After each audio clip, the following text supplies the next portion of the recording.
देख रहे हैं इंडिया टीवी में, हूं पिनास्तिया।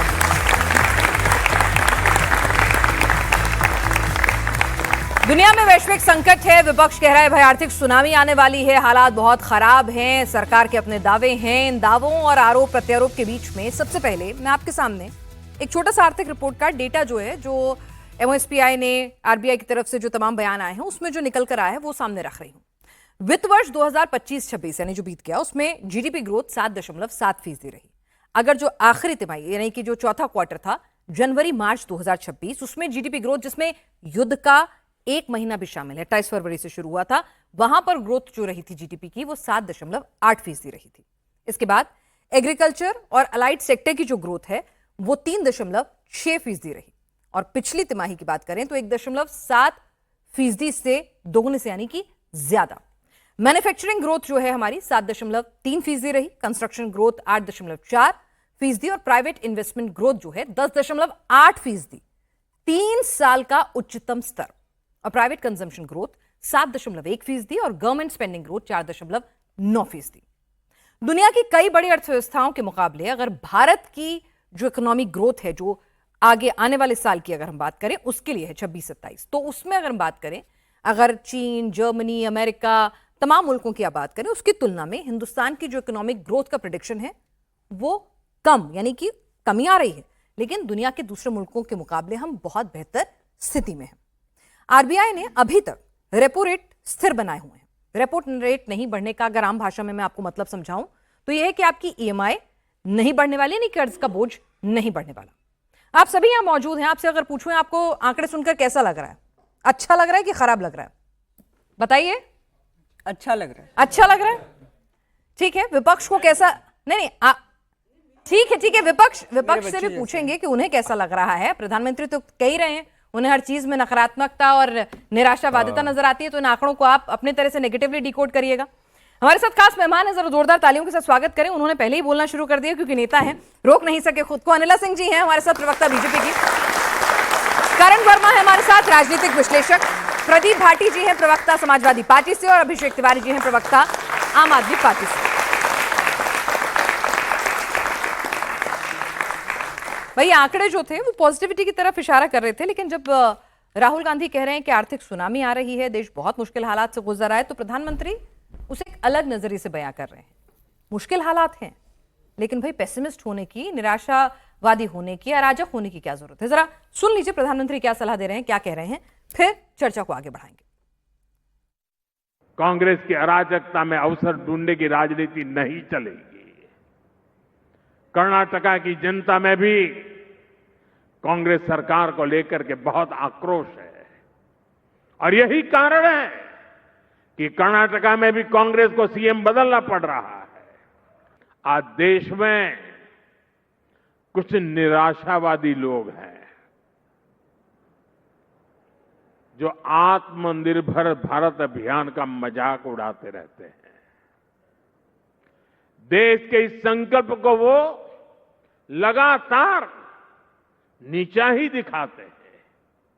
ये वो लोग हैं जिन्होंने हमेशा भारत को दूसरे देशों पर निर्भर रखा। वो लोग ये भूल जाते हैं कि दूसरों पर निर्भर देश विकास की वो ऊंचाई कभी प्राप्त नहीं कर सकता जिसका वो हकदार है। आज जो आंकड़े आए हैं उन आंकड़ों से साफ है कि भारत की अर्थव्यवस्था की नींव कितनी मजबूत है। वर्ष 2025-26 में, यानी जो फाइनेंशियल ईयर पिछला पूरा हुआ, वर्ष 2025-26 में भारत ने 7.7% की ग्रोथ रेट हासिल की है। 7.7। और पिछला क्वार्टर जो 31 मार्च को खत्म हुआ उसमें भी भारत की ग्रोथ 7.8% रही है, 7.8। और ये दुनिया में तेज गति से आगे बढ़ने वाली बड़ी इकोनॉमी है।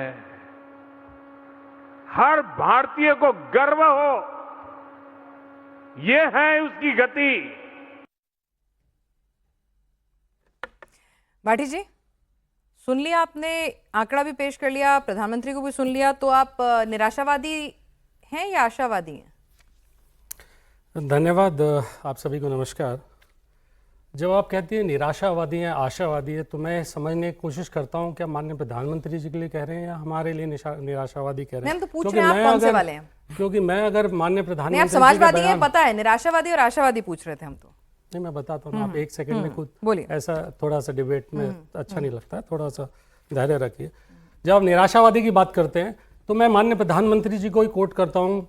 जब वो सत्ता में नहीं थे दिल्ली के अंदर, तो माननीय प्रधानमंत्री जी जब अभी मेक इन इंडिया की बात कर रहे थे, मैन्युफैक्चरिंग की बात कर रहे थे, तो 2011 में भी मैन्युफैक्चरिंग के लिए नेशनल NMP आई थी, नेशनल मैन्युफैक्चरिंग पॉलिसी आई थी। माननीय प्रधानमंत्री जी ने क्या कहा था उसके लिए? आज बड़ा दर्द हो रहा है उन्हें कि अगर उसको क्रिटिसाइज किया जा रहा है, और सही क्रिटिसाइज किया जा रहा है, उसमें गलत भी नहीं, आंकड़े के सही साथ बताऊंगा। लेकिन जब वहाँ पे नेशनल मैन्युफैक्चरिंग पॉलिसी आई थी, उस समय पे माननीय प्रधानमंत्री जी उसे कागजी शेर कह रहे थे, बोल रहे थे ये कोई पॉलिसी है। भारतीय जनता पार्टी के लोग तो उसे इंस्पेक्टर लाल फीताशाही बता रहे थे। माननीय प्रधानमंत्री ने जो उसे मैन्युफैक्चरिंग को हमारी गुलाब क्रांति से जोड़ दिया, मीट प्रोडक्शन से जोड़ दिया, बोला ये वो पॉलिसी है। तो आप देखिए, जब वो निराशावादी नहीं थे, वो आशावादी थे।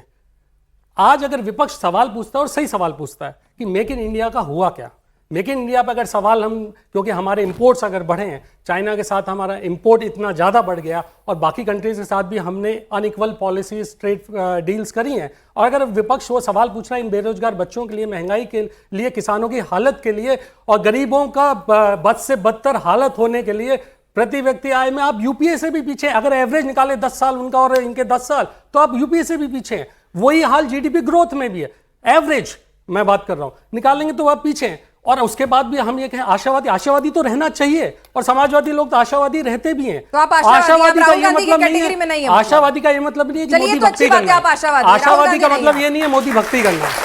आशावादी का मतलब होता है देश के लिए सही सोचना, लोगों के विकास के लिए सही आवाज उठाना, और विपक्ष का यही काम है। आशावादी का मतलब ये नहीं है कि हम मोदी जी की ताल में ताल मिला के चल देंगे, नहीं, बिल्कुल भी नहीं। आशावादी होने का मतलब ये है कि सही सवाल पूछे जाए, और सही सवाल ये है कि अगर मार्केट $26 बिलियन इसी साल के अंदर मार्केट कैपिटलाइजेशन कम हो जाता है, तो ये सवाल पूछना चाहिए। वहीं आप देखिए दक्षिण कोरिया, ताइवान, हांगकांग जैसी कंट्रियों में ये हमसे बहुत ज्यादा 86% ग्रोथ हुई मार्केट कैपिटलाइजेशन, रैंकिंग हमारी मार्केट कैपिटलाइजेशन में 5 से 7 हो गई, जीडीपी हमारी 4 से 6 हो गई। तो ये सवाल नहीं पूछे। मैं आपसे पूछ रही हूँ ना, अभी युद्ध जैसे हालात हैं, वैश्विक संकट है, पूरी दुनिया पर है, अकेले भारत पर नहीं, बिल्कुल है, पूरी दुनिया पर है ना।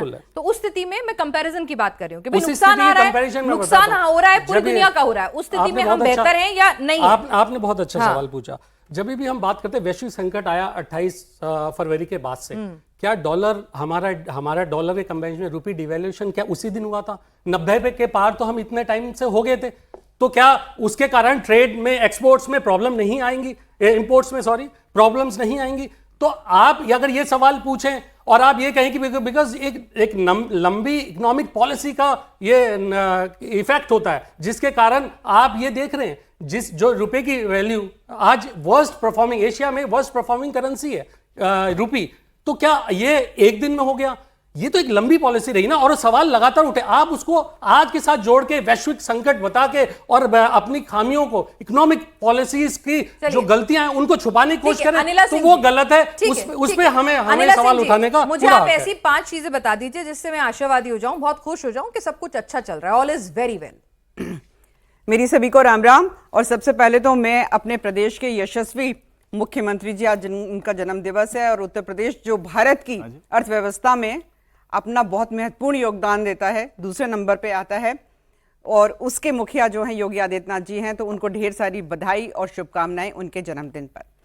क्योंकि मुझे कोई आशा नहीं थी कि ये लोग कुछ बोलेंगे, पर मैं बोलूंगी क्योंकि मैं अपने प्रदेश से प्यार करती हूँ, मैं अपने मुख्यमंत्री का बहुत नहीं, आदर देश से प्यार सम्मान करके करती देश के हूँ। आंकड़े बता दीजिए। उत्तर प्रदेश कोई भारत पाकिस्तान में तो नहीं है, नहीं उत्तर प्रदेश पाकिस्तान में तो नहीं है। और आप सुनिए, अभी ये साहब बोल रहे थे ना कि एवरेज निकाल लीजिए, यूपी के टाइम का एवरेज निकाल लीजिए। बिल्कुल एवरेज निकाल कर मैं सामने बैठी हूँ, क्योंकि अब तो ये जो फटा हुआ ढोलिए पीटते रहते हैं रट गया है मुझको। तो जीडीपी ग्रोथ रेट जो यूपीए के टाइम का था एवरेज 5.6%, हमारे टाइम पे 7.7% लेटेस्ट, अदरवाइज एवरेज निकालेंगे तो 8.4%।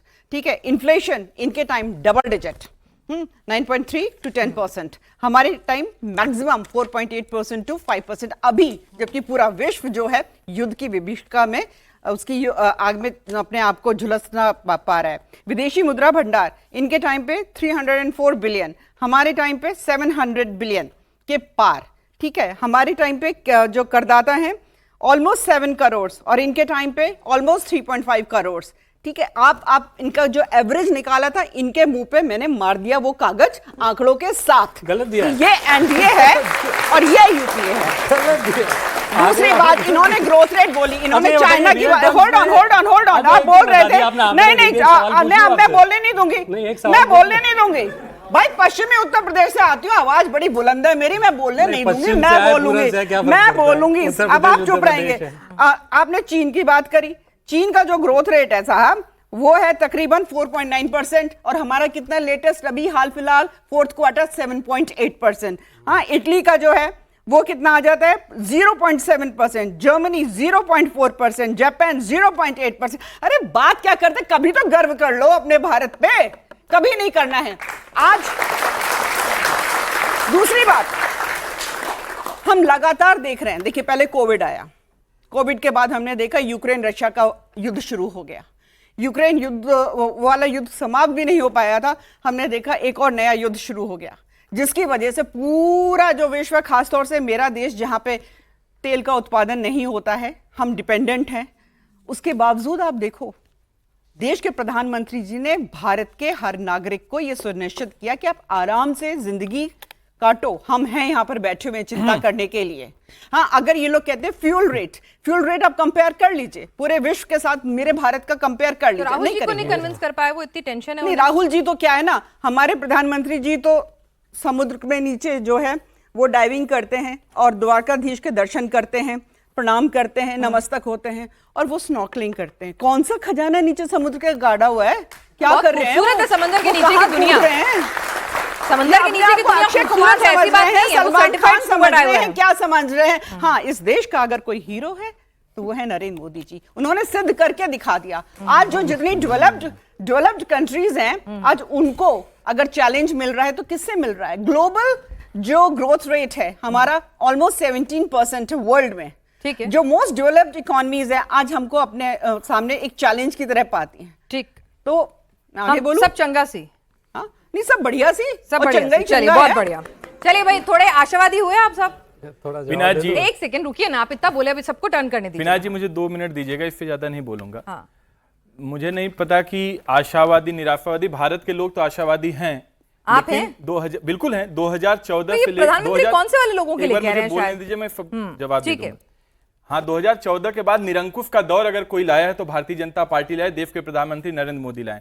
अर्थ और व्यवस्था दोनों का बेड़ा गर्क करने का कोई कार्य किया तो नरेंद्र मोदी जी और भारतीय जनता पार्टी ने किया। मैडम बहुत बड़े बड़े आंकड़ा कह रही थी, मैं बस इतना पूछना चाहता हूं पिना जी, अगर देश का अर्थव्यवस्था बहुत अच्छा है तो 90 करोड़ लोग आज भी हिंदुस्तान के 5 करोड़ राशन के लिए मोहताज क्यों हैं? अगर देश का अर्थव्यवस्था इतना अच्छा है, अगर देश का अर्थव्यवस्था इतना अच्छा है तो पर कैपिटा इनकम 146वें स्थान पे है। अगर देश का अर्थव्यवस्था इतना अच्छा है तो बता दीजिए ऐसा क्यों है? अगर देश का अर्थव्यवस्था इतना अच्छा है तो भूखमरी में 105वें स्थान पे हिंदुस्तान का नंबर आता है। अगर देश का अर्थव्यवस्था है तो ऐसा क्यों है, ये मैडम मुझे बता दें। अगर अर्थव्यवस्था इतना अच्छा है तो बेरोजगारी पे 117वें स्थान पे हिंदुस्तान का नंबर आता है। और अगर अर्थव्यवस्था इतना अच्छा है तो भारत पे कर्जा 55 लाख करोड़ था, आज 225 लाख करोड़ हो गया। ये कौन सा इकोनॉमी है?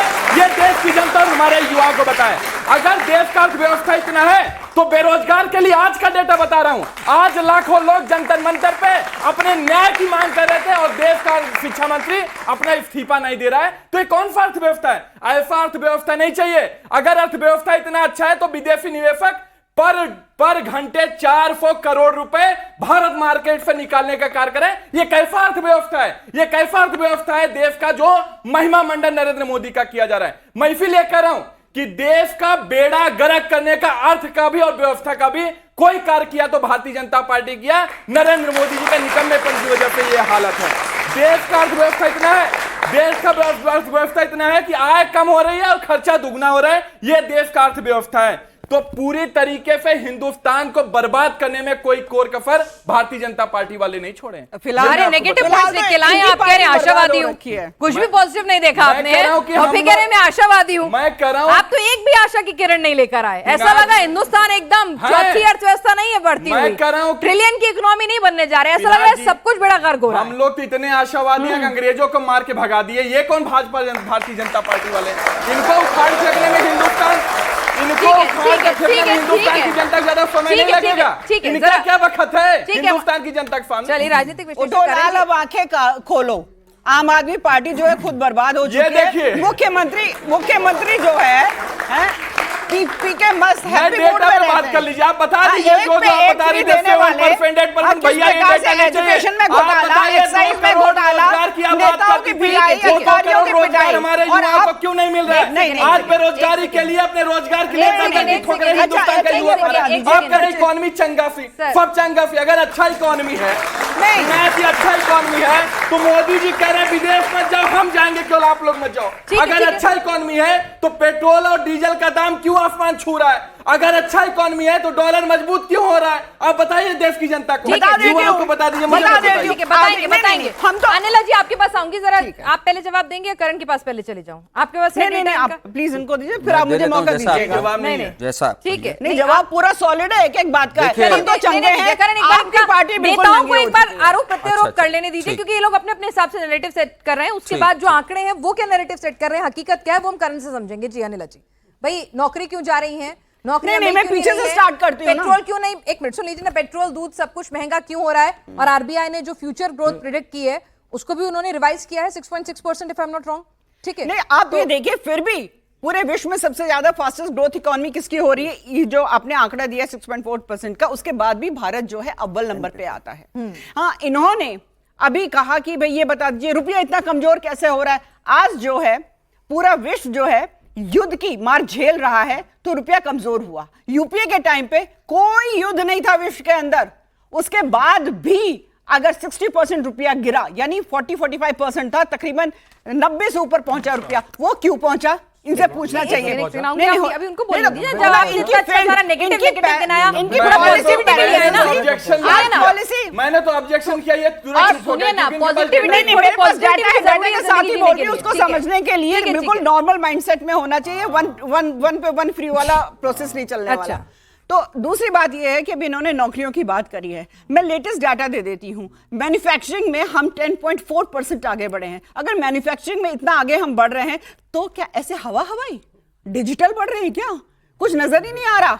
चैट जीपीटी या एआई जो है क्रिएट कर दे रहा है? जी नहीं साहब। मैन्युफैक्चरिंग में अगर हम इतना बढ़ रहे हैं, 10.4% बढ़ रहे हैं, कंस्ट्रक्शन में तकरीबन 8.6% बढ़ रहे हैं, तो यहां पे भी मैं एक छोटा एग्जांपल दे रही हूं। मैं सारे sectors, right from cement to everything, data मेरे सामने रखा, मैं दे सकती हूं किस प्रकार का ग्रोथ इंजन जो है नरेंद्र मोदी जी की सरकार ने प्रेजेंट किया हुआ है। इन लोग के पास उत्तर नहीं, इसीलिए ये फेल हो रहे हैं, लगातार फेल हो रहे हैं। जनता इन्हें फेल करी। Red line under Samajwadi party, red line under Congress, red line under आम आदमी पार्टी। अनिला जी, ले ऑफ्स नहीं हो रहे?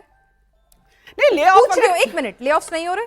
नहीं, अगर ले ऑफ हो, अच्छा एक मिनट, और क्या पेट्रोल दूध के दाम नहीं बढ़ रहे? नहीं, तो किस लिए बढ़ रहे हैं? इसलिए बढ़ रहे हैं क्योंकि फ्यूल का प्राइस राइज हुआ है।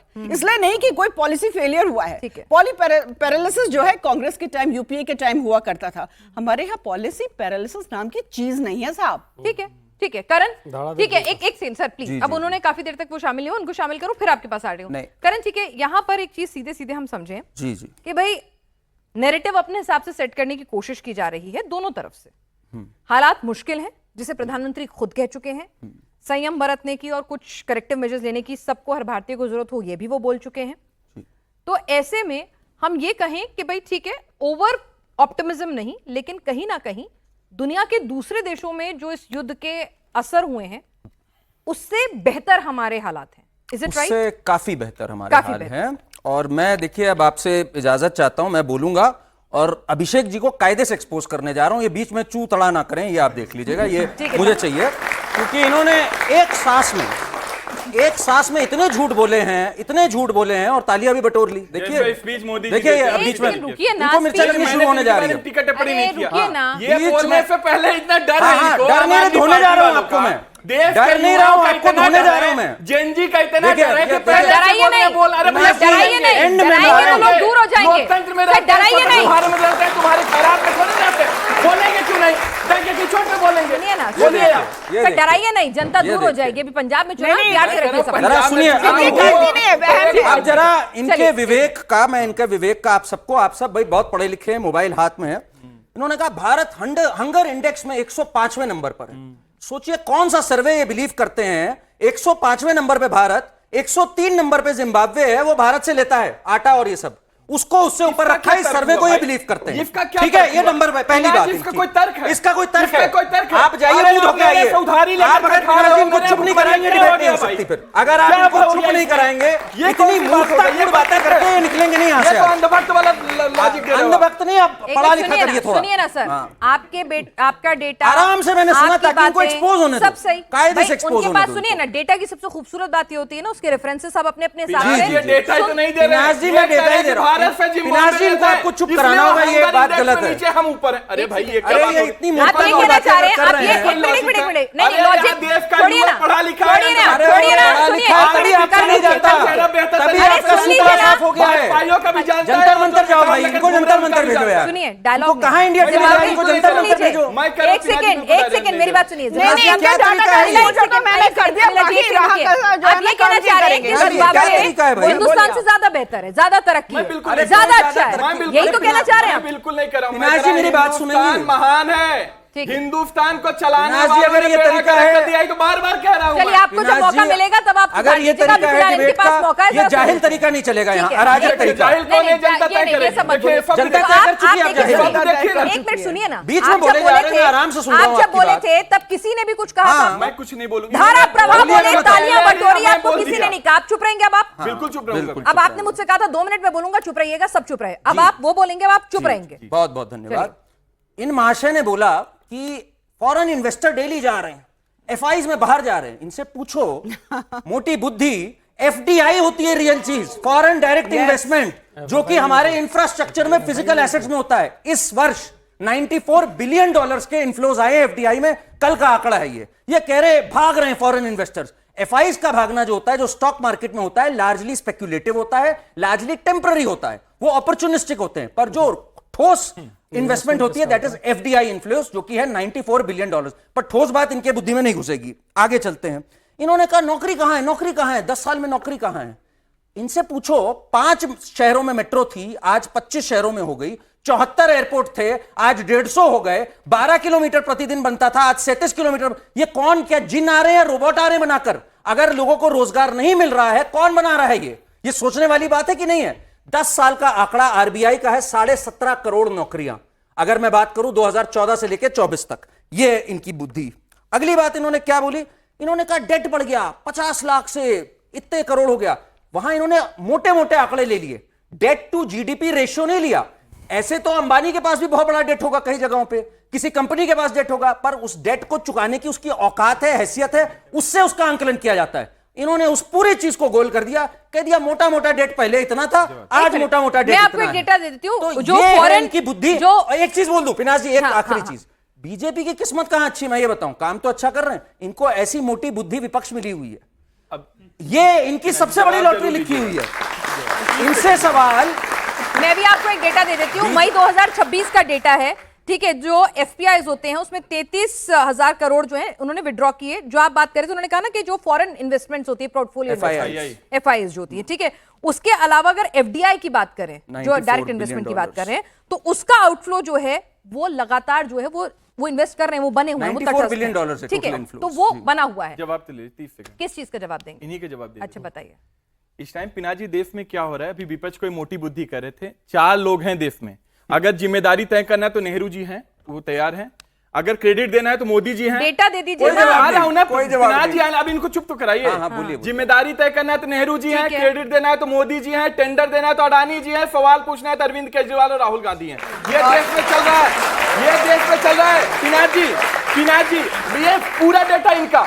मैं कहता हूं क्या देश में महंगाई है कि नहीं है भैया? आपके 3.5% प्रधानमंत्री जी, ये आपके सबसे बड़े नेता ने बोला कि पेट्रोल और डीजल बड़ा महंगा हो रहा है। चुनाव से पहले सब चंगा था, चुनाव जैसा ही खत्म हुआ भैया 5 ये चुनावी मंच नहीं है, मेरा स्टूडियो है। ये चुनावी मंच नहीं है, मेरा स्टूडियो है। एक मिनट आराम से जरा मुझे ये बताइए। आप ठीक है, बिल्कुल आपकी बात मान रहे हैं, आपकी बात को पूरा मौका भी दिया जा रहा है। जरा ये समझा दीजिए मुझे कि जब पूरे दुनिया पर आर्थिक संकट आया और पेट्रोल के दाम जो है $100 प्रति बैरल को पार कर गए, ठीक है, तब आप किसी भी देश को उठा लीजिए, वहां लॉकडाउन जैसी स्थिति हुई जिसे एनर्जी लॉकडाउन का नाम दिया गया, वहां पर पेट्रोल डीजल के दाम बढ़े, वहां पर महंगाई बढ़ी, उस रेशियो प्रोपोर्शन में। और अगर आपके पास डेटा ना हो तो पहले आप पढ़ लीजिए, फिर डेटा पे ही हाँ, तो बोलूंगा, मैं कह रही हूं आप उसके बोलिए। हिसाब में हिंदुस्तान में पेट्रोल डीजल के दाम कितने दिन बाद जाकर बढ़े, चाहे चुनाव की अब वजह से मुझे- बढ़े, अब मुझे- छोड़ दीजिए, एक मिनट सुन लीजिए, और किस रेशियो में बढ़े, और क्या हमारे एनर्जी लॉकडाउन जैसी स्थिति आई कि नहीं। तो इसके लिए आप थोड़ा पॉजिटिव देखेंगे या नहीं देखेंगे? इसमें पिनाजी, आप इसमें नेगेटिव ढूंढ दीजिए मुझे। आप देश की वरिष्ठ पत्रकार हैं, आप इसमें चीजों को नेगेटिव समझते हैं। ढूंढ मैं दीजिए। मुझे कंप्लीट करने हाँ, दीजिए। बोलिए, इसमें नेगेटिव ढूंढ के युद्ध से दिखाइए। पहले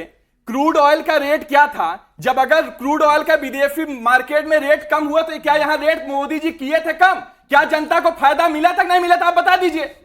या मिला था? और आज भी 98 रुपए प्रति बैरल है, $98। उसके बाद भी क्या पेट्रोल और डीजल दाम क्यों बढ़ रहा है? 40 लाख करोड़ रुपए, 40 लाख करोड़ रुपए तेल कंपनियों ने कमाया। हमारी जनता को फायदा क्यों नहीं मिला? और उनसे चंदा लेने का कार्य कोई किया तो भारतीय जनता पार्टी वालों ने किया। तो जनता को फायदा तो मिलना चाहिए। आप युद्ध की बात तो करें, उस टाइम पे विदेश की जो बात कर रही है वो अपना पेट्रोल और डीजल का दाम नहीं बढ़ाए थे, वो तो कम किए थे। मोदी जी तो बढ़ा रहे थे। कौन कम किया था? उन लोगों ने कम किया था। किसने? युद्ध से पहले मैंने कहा ना, मुझे बता दो। युद्ध से पहले मेरा ज्ञानवर्धन कर दो। मैं कह रहा हूं 2014 में क्रूड ऑयल का रेट क्या अरे था? 2014 में बच जाइए, मैं आज की बात कर रही हूँ। अरे मैं आज का क्या रेट है? अरे भाई, क्रूड ऑयल का रेट क्या है? बहुत गलत आंकड़े बोल रहे हैं। सीधा सवाल विनाश पूछा जी। कि जब दुनिया भर में पेट्रोल डीजल के दाम बढ़ाए जा रहे थे, एनर्जी लॉकडाउन लगा था, जब करेक्टिव मेजर्स लिए जा रहे थे, जब राशनिंग हो रही थी, तब हिंदुस्तान में ऐसा कुछ हुआ या नहीं? और इसमें क्या गलत किया? नेगेटिव ढूंढो इसमें। मैं वो कह तो रहा हूं, पहले दाम कम था, फिर अच्छा। दाम बढ़ा। पहले इन्होंने रेट कम क्यों नहीं किया? हिंदुस्तान के अंदर पेट्रोल और डीजल का दाम कम होना चाहिए था, नहीं होना चाहिए था? ये बता दे कम क्यों नहीं किया गया? हर चीज उस में- टाइम हर पे चीज पेट्रोल में और डीजल के नाम negativity पे ढूंढ लाना। तेल कंपनियां पैसे कमा रही थी, ठीक है। हमारे खून और पसीन की कमाई क्या है ये? वो चूस रहे थे। बस चिल्ला ज्यादा just रहे ना गई। तो बस देखिए, इन्हीं किसी को ने टाइम सही कहा है कि अपनी आवाज को ऊंची नहीं करना चाहिए, अपने आर्ग्यूमेंट्स को ऊंचा करना चाहिए। हमारे मित्र को ये बात नहीं समझ आती, खैर कोई बात नहीं। अब मैं कुछ आंकड़े विनाश जी चाहता हूं जो आम जनता की समझ में आंकड़े आए। ईयर वाइज आप देते अक्सर- पेट्रोल डीजल का आप क्रूड अक्सर- ऑयल का, मैं नहीं एक बोलता सेकंड इसका। रुकिए ना, एक सेकंड ये रुकिए आंकड़े ना, दे और दीजिए। बीच एक में सेकंड ना रुकिए ना। ऊंची आप एक आवाज काम कीजिएगा, because इसमें देखिएगा कि जो ये आंकड़े जो correct संकट नहीं आया है। है, इस बार चीन ने अपनी जो रिवाइज की है जीडीपी ग्रोथ, वो क्या की है? अपने आप future बताइए। according compare 3% से कर आसपास है। लीजिए जी बोलिए। हाँ जी, कुछ आंकड़े मैं चाहता हूं आपकी जनता को पता हो, क्योंकि आप लोग अक्सर जीडीपी और इन सब आंकड़ों में खो भी जाते होंगे। कुछ आंकड़े बताता हूं जो आप लोग के बिल्कुल स्पष्ट समझ में आएंगे। एक वर्ष के अंदर ऑटो प्रोडक्शन 26% बढ़ गई। अब आप एक सीधी सी बात समझो, अगर डिमांड होगी डीजल तभी पे निर्यात पूछ लीजिए बढ़ेगा। फिर अरे जिस एक पे सेकंड चल रुकिए रहा ना। क्या तरीका है मैं तो भाई? मिला उत्तर। पेट्रोल ये डीजल पे बिल्कुल पूछ लीजिए ना। ये शांति रखिए, सिविलाइज्ड या डिबेट के लिए नहीं है ये तो। मनी नहीं आज। हाँ, ताली बज गई इतनी सारी, बस करिए, उनकी बारी बजने दीजिए। हाँ बोलिए। हाँ ठीक है। बजिए कि नहीं, स्टील जनता समझ रही है। स्टील आउटपुट मतलब स्टील का अगर निर्यात की बात करूं 9.5% बढ़ा है। अब बढ़ने का मतलब यह है कि खपत है, उसकी डिमांड है तभी बढ़ रही है। एक इकोनॉमी में ये गिरेगा अगर नहीं होगा। ट्रैक्टर्स, अगर मैं रूरल ट्रैक्टर्स की बात करूं, अगर हम अब गरीब वर्ग की भी बात करें, 23% एक साल के अंदर ट्रैक्टर की खरीद बढ़ी है। ये क्या शो करता है आप मुझे बताइए? इसका मतलब है उत्पादन बढ़ रहा है, खपत बढ़ रही है, यही शो करता है इकोनॉमी के बारे में। मैं अगर सारी चीजें छोड़ दूं, आप बताइए क्या रोड्स की कंस्ट्रक्शन ग्रोथ नहीं हो रही है? इस पे आंकड़ों को छोड़ दीजिए एक मिनट। तो ये जाहिल बात कर देना कि अरे ये हो गया वो हो गया, अरे ये शब्दों मैं की बताता हूं मर्यादा कहां रखिए, पे बोल नहीं गलती है। पाएंगे। इस तरीके से अगर शब्द यूज करेंगे तो। नहीं, ये यूज करना ही जाहिल पड़ेगा। कौन है, ये जनता बता देख दीजिए। लीजिए Please, कौन है। Karan, you are a देखिए, dignified जाहिलों speaker. की बात Let's करें, not जाहिलों your की बात political करें। analysis. Let's stick to that, please. ठीक है। I raised your ठीक है, voice, ठीक है। please. अब इसमें गलती कहां है सरकार की? अब मैं गलती की भी बात करता हूं, जो ये लोग उठाने में नाकाम रहे हैं। सरकार ने क्रूड ऑयल डिपेंडेंसी अभी तक क्यों रखी? ये है असली सवाल जो है। आज भी हम 87% अगर इंपोर्ट कर रहे हैं, ये इस सरकार का निर्णय था और एक वो थी पॉलिसी 2019 में जो ये लेके आई थी, help policy, which was hydrocarbon exploration and production licensing something, कुछ ऐसा था हेल्प पॉलिसी। उसके तहत इनका एम था इस 88% को घटा करके, 77 था तब, उसको घटा के 65 लाना। ये क्यों बढ़ गया, इसमें क्यों स्लो चल रहे हैं, ये सवाल है पूछने वाले सरकार से कि भाई इस पे हम और क्या बेहतर कर सकते हैं। ये अपना लगे हुए हैं, गरीबी हो गई, ये हो गई, लेकिन ठीक है, एक होगा, सेकंड समझ में नहीं भाटी आया जी, होगा भाटी इनके। जी, ठीक है, मतलब अगर आप तो खुद सीए भी हैं, if I am not wrong. नहीं, ये तो अकलमंद व्यक्ति हैं। नहीं भाटी नहीं, जी अकलमंद हैं। प्लीज प्लीज मेरे यहाँ पैनल अरे में मैं आए हुए तारीफ कर रहा सभी हूं लोग, उनकी भाई। सभी लोग सम्मानजनक व्यक्ति मैंने हैं, सभी और लोग तो कुछ कहा अकलमंद नहीं, मैं व्यक्ति इनकी हैं, तारीफ प्लीज, कर दैट्स रहा why you guys are having debate and that's why he is No, I your appreciated him. Panellist. Yes, ठीक है, सर भाटी सर जरा ये बता दीजिए कि ठीक है, हम अपना क्रिटिसिज्म अपनी जगह होता है, लेकिन अगर एक मुश्किल हालात हैं और दूसरे मुल्कों की तुलना में अगर हम उसे बेहतर डील कर रहे हैं, तो क्या वहां पर इस तरह के शब्दावली की सुनामी आ जाएगी, सब कुछ बर्बाद होने वाला है? मतलब इस तरह से पेसिमिज्म, डर फैलाना, भय फैलाना मासेस के बीच में, इज इट राइट? ये जिम्मेदारी भरी राजनीति है? मैं पूछ रही हूं आपसे। देखिए, इस बेपनाह अंधेरे को मैं सुबह कैसे कहूँ, मैं इन नज़ारों का अंधा तमाशबीन भी नहीं। तो समझना ये पड़ेगा कि आप ऐसे ही तमाशबीन बन के और आप कहते रहे, वाहवाही करते रहे कि हमने बहुत अच्छा किया। पहले तो मैं एक एक करके, क्योंकि मैं अपनी भाषा की मर्यादा रखते हुए जो आंकड़े दिए गए उनको ठीक कर देता हूँ।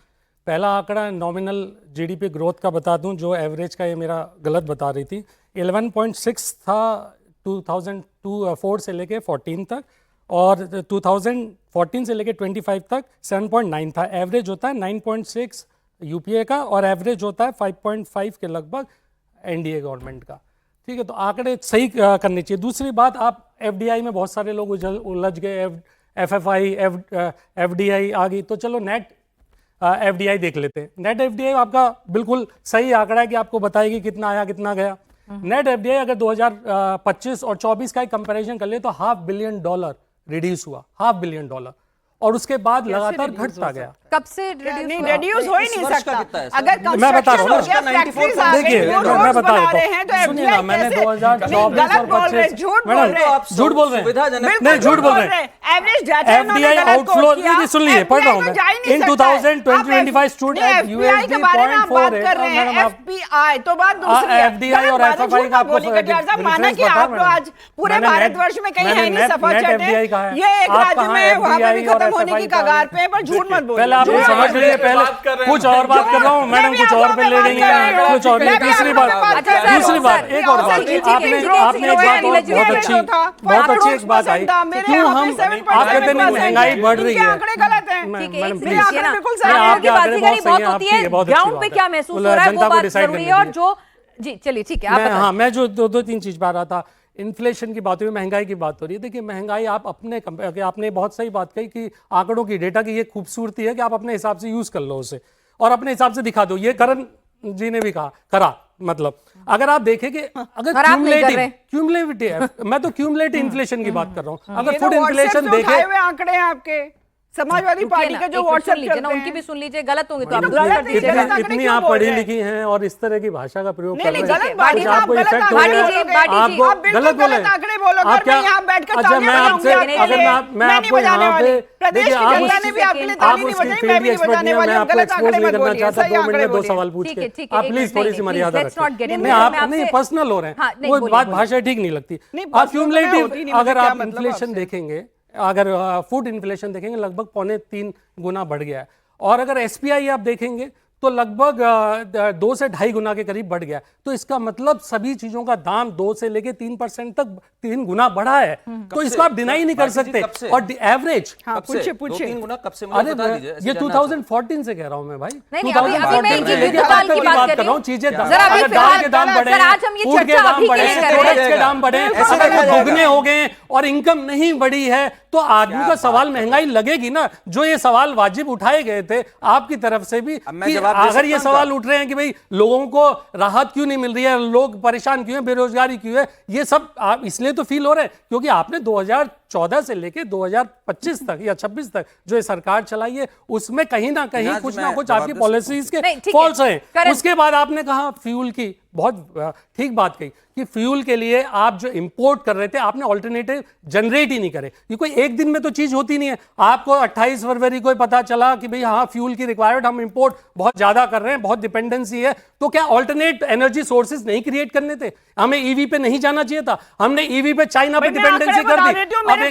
एक मैडम, आपके सारे आंकड़े सर माथे पे बात सुन लीजिए। नहीं आप बताइए ना, कह रहे हैं कि भारत ने ईवी पे सब्सिडी, ईवी पे काम नहीं किया। मैं इससे तो ऐसे तो डिबेट हो नहीं सकता।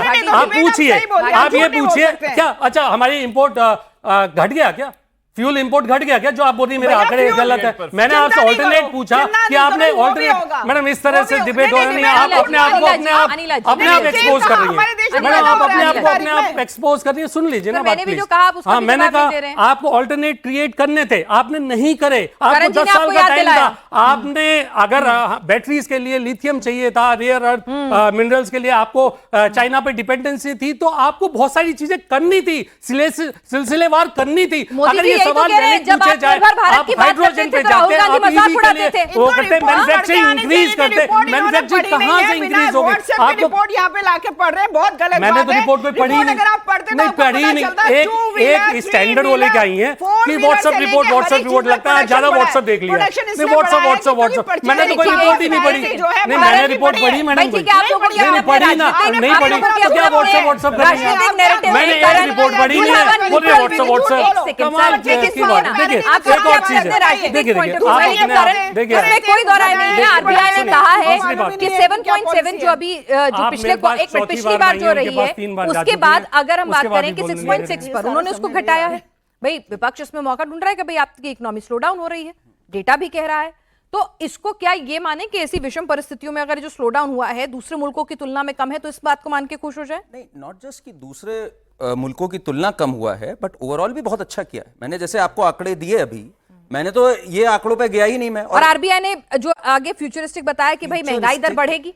आप एक बात समझिए, एक वॉर लाइक सिचुएशन में भी अगर महंगाई दर थोड़ी बढ़ती है, अभी तो 3.5% है पिछले वर्ष, मतलब मैं तो तारीफ करता हूं भाटी जी की, इन्होंने मेरा एक भी आंकड़े को गलत नहीं किया। इन्होंने ये एक मैग्नीफाइंग ग्लास लेके पीछे निकल गए। इन्होंने कहा एक काम करते हैं 24-25 को आपस में भिड़ा देते हैं। 24 से अच्छा नहीं था 25, फिर 14 पे चले जाते हैं। 14 से लेके अभी तक की इन्फ्लेशन लेते हैं। आपने सुना इन्फ्लेशन पिछले 10 साल में, और मैं ये बात कह रहा हूं और सब मैं चाहता हूं सब सर्च करें इसको, best performing prime minister in the history of independent India है इन्फ्लेशन पे by some distance Narendra Modi, by some distance, आसपास भी नहीं कोई। ये सर्वे कहाँ हुआ है? डबल उठा के आंकड़े सामने रख दीजिए। सर्वे 5.8। अरे मैं बता रहा हूं सर, इसमें सर्वे की जरूरत ही नहीं ना, बीजेपी ने किया था ना 5.8% है। अरे मैं आपको आंकड़ा दे रहा हूं। नहीं सर, एमएसपीआई और तमाम जीवीए तमाम डेटा रिलीज करते हैं सर, आरबीआई तमाम डेटा रिलीज करते हैं। ऐसा नहीं, देखिए भाटी जी डेटा भी रिलीज होता है ना सर। भाटी जी महंगाई के डेटा कह रहे हैं हमेशा इन्फ्लेशन बढ़ा हुआ था, आप ये कहना चाह रहे हैं? कभी भी महंगाई दर घटी नहीं। एक सेकंड, मैंने आपसे और फूड इन्फ्लेशन, इसलिए मैंने महंगाई दर की बात नहीं करी, इसलिए मैंने कहा क्यूमुलेटिव। अब सोचिए आप जरा, ये देखिए ये पकड़े गए 14 से लेकर अब ये 14 से जोड़ते चले आ रहे हैं। वही तो वो कह रहे हैं आपसे कि आप जब आपको लगा कि पिछली वाली सही है तो आप और पीछे चले गए। आप मुझे बताइए क्या गलत बोला है मैंने? भाटी जी ऐसा मत करिए किसी क्वार्टर को किसी क्वार्टर से जोड़ दीजिए, अरे किसी लास्ट ईयर को मैं किसी ईयर ऑन क्वार्टर ईयर ले रहा हूं। मैंने तो आपको 14 से लेकर अभी तक बताया है। ऐसे कौन मैंने लेता है? क्वार्टर, मैंने तो आपको किसी क्वार्टर के खेल में नहीं जाए, जैसे अभी माननीय प्रधानमंत्री जी ने रिपोर्ट जारी कर दी, तुरंत जारी कर दी। अरे आपने आप अपनी पीठ अपने आप थपथपा रहे, जब आप खुद ही कह रहे हैं कि हमारा 0.5% से 1% जो हमने ग्रोथ प्रेडिक्ट की थी वो कम हो गई, अब इसी में भी आप अपनी पीठ थपथपा लें, तो मुझे ये लॉजिक समझ में नहीं आता है।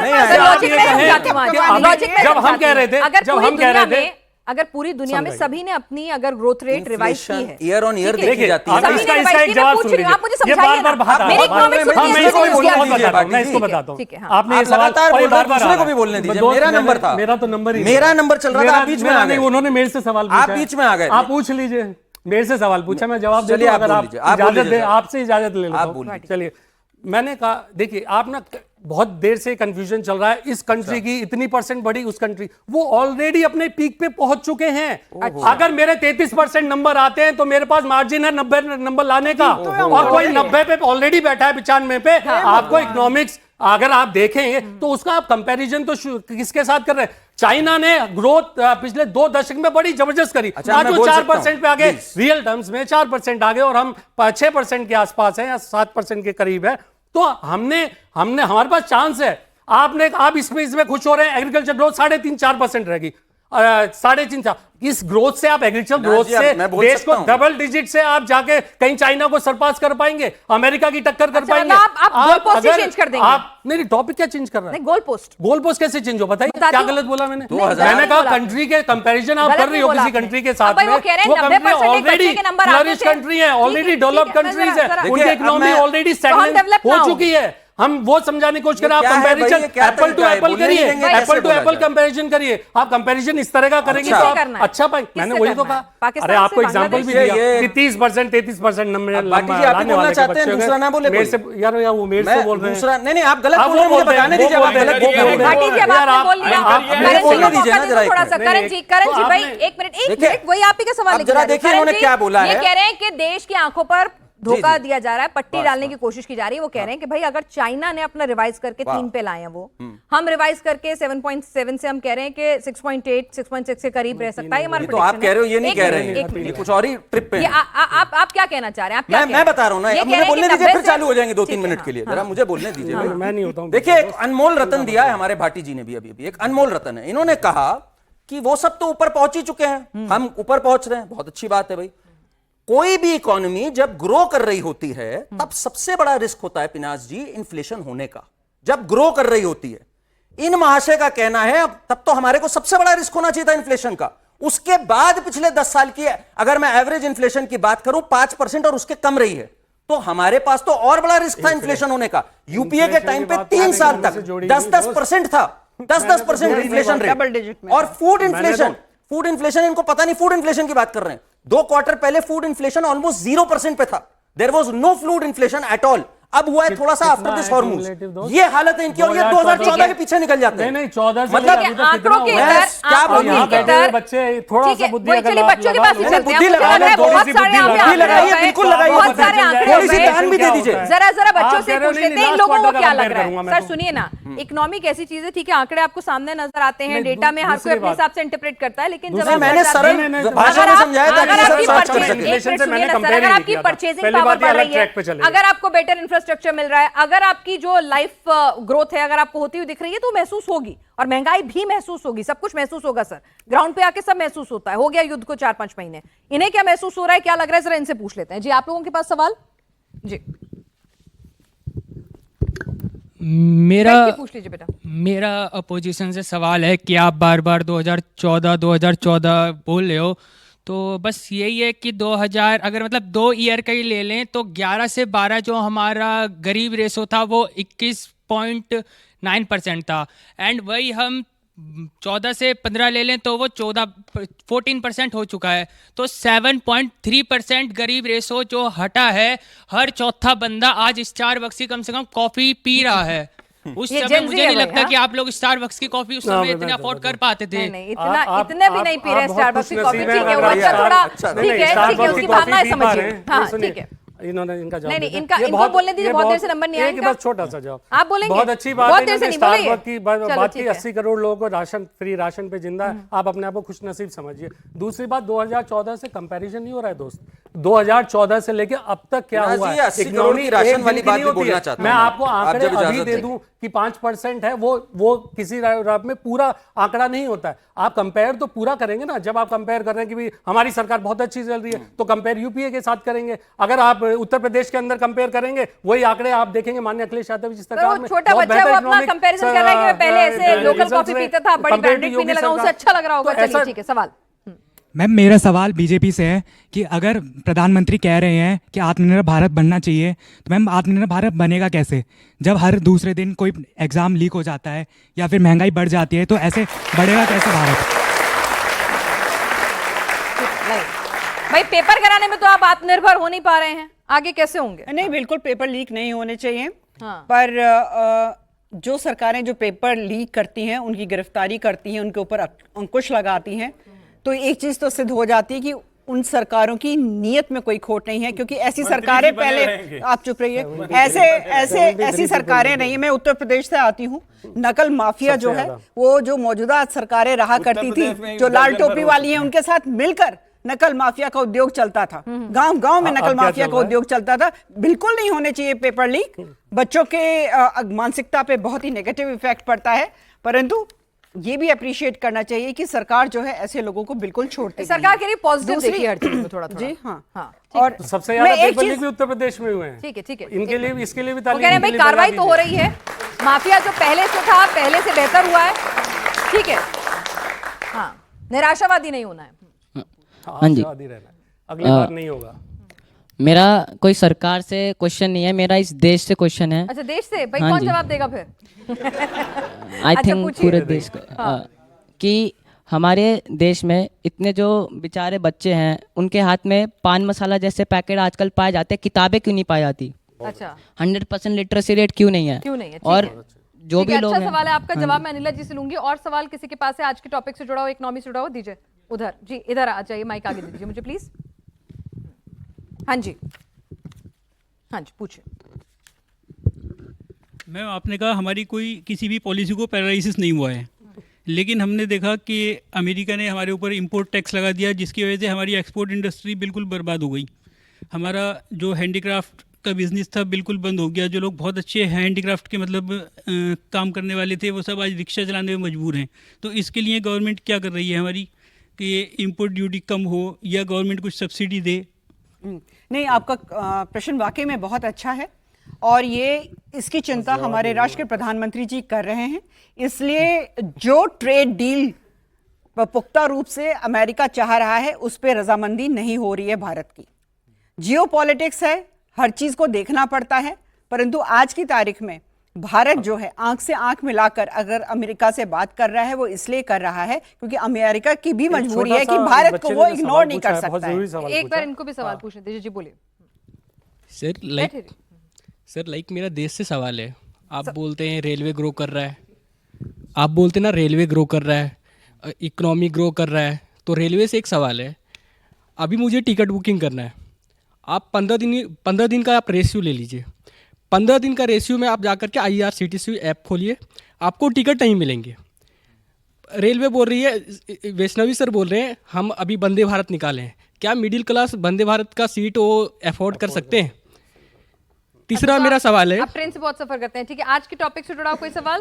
चलिए भाई, इनकी परेशानी है, ये कह रहे हैं कि भाई ठीक है, इनका कह रहे हैं इकोनॉमिक ग्रोथ इतनी भी अच्छी नहीं है अनिला जी कि हर कोई नहीं, वंदे भारत रेलवेज में जो है जिस प्रकार का हम लोगों ने अपलिफ्टमेंट किया है और जो नेटवर्क ऑफ रेलवेज है उसमें जो एक बहुत पॉजिटिव ग्रोथ हुई है, बढ़ा नहीं। पहले तो कुछ भी काम नहीं हुआ था, कंपैरिजन कर लीजिए। नहीं देश में नहीं बिल्कुल था, बिल्कुल था, तो बिल्कुल था, पर बाबा आदम का बनाया हुआ। चलिए अच्छा, ये बता दीजिए, आप लोगों के चेहरे पे मुस्कुराहट तो है लेकिन फिर भी अभी डेटा तमाम आपने आंकड़े रख दिए अपनी अपनी जगह, लेकिन दूसरे मुल्कों पे जितना प्रेशर आ रहा है इस युद्ध के हालात का, उसके तुलना में आपको अपने हालात बेहतर लगते हैं कि नहीं लगते हैं? नहीं, बिल्कुल नहीं लगता। नहीं लगते हैं। अच्छा, नहीं, ये तो आपको- रोंटू अरे रुकिए ना, बच्चे हैं। पूछने दीजिए आपको। रोंटू बच्चे हैं। एक मिनट, आपको कभी फेल होते हैं। मैंने सिर्फ मैं- इतनी हिस्से की कंपैरिजन की बात उस की। बच्चे का शिक्षा के ऊपर नहीं, बहुत नहीं, अच्छा एक मिनट सवाल सुनिए ना, पूछा। आज का टॉपिक बस बस- एक नहीं, शिक्षा नहीं, का आज का टॉपिक ही नहीं, नहीं नहीं, है। बच्चे शिक्षित नहीं, होना नहीं, चाह रहे हैं नहीं, आपके मैंने आज का आपसे क्या टॉपिक। कहा? इनको नहीं मंच क्या नहीं होगा, है ना बहुत सर, आज गलती का करना है टॉपिक है। क्या? चलिए आपको नहीं बात शिक्षा करनी, नहीं, एक ठीक है। सेकंड सुन लीजिए ना। ठीक है, ठीक है, 90,000 स्कूल बंद कर दिए गए। अरे और बाप उत्तर रे, प्रदेश में मतलब रिकॉर्ड ये वाला डेटा 27,000 इनका रह गया तो नहीं, बोल नहीं, के उसका नहीं, नीति आयोग की किसको रिपोर्ट पूछ रहे सुनिए हैं? सुनिए ये नीति illegal आयोग की मदरसों रिपोर्ट की बात कर रहे हैं। 2026 illegal मदरसों की नीति बात आयोग कर रहे हैं। रिपोर्ट 2026 illegal अभी मदरसे बंद अभी होंगे। रिपोर्ट बिल्कुल करिए, बंद होंगे। रिपोर्ट नहीं, करिए, नहीं, सुनिए, कुछ भी ठीक नहीं है, चलेगा, इसको वो बंद भाई होगा। थोड़ा है, नहीं, नहीं, नहीं, थोड़े नीति का आयोग नहीं रिपोर्ट चलने वाला। जरूरत बीस है। बच्चों चले आना। ठीक है नेट सर, पे अवेलेबल है। अस्सी नीति आयोग रिपोर्ट देखिए पढ़ना आंकड़े जो है हर कोई उसके अपने बाद अपने अनिला हिसाब जी से को पेश टैग कर रहा है, करके लेकिन बताना क्या रिपोर्ट है वो। ग्रोथ जितने या इंडिया हमारी टैग करके बताना स्टैंडर्ड ऑफ रिपोर्ट लिविंग का करिए सुधार, बैठ कर यहाँ पे। नौकरी, ये सब चीजें जो है वो आप और हम आराम से महसूस कर सकते हैं। कंपैरिजन भी अपने पड़ोसी मुल्कों के साथ बड़े आसानी से कर सकते हैं। तो आपने अपने अपने आंकड़े पेश कर दिए, सरकार ने भी कर दिए, दावे भी हो गए, महसूस जनता खुद ब खुद कर लेगी। आप इस चर्चा में शामिल, आपका बहुत बहुत शुक्रिया।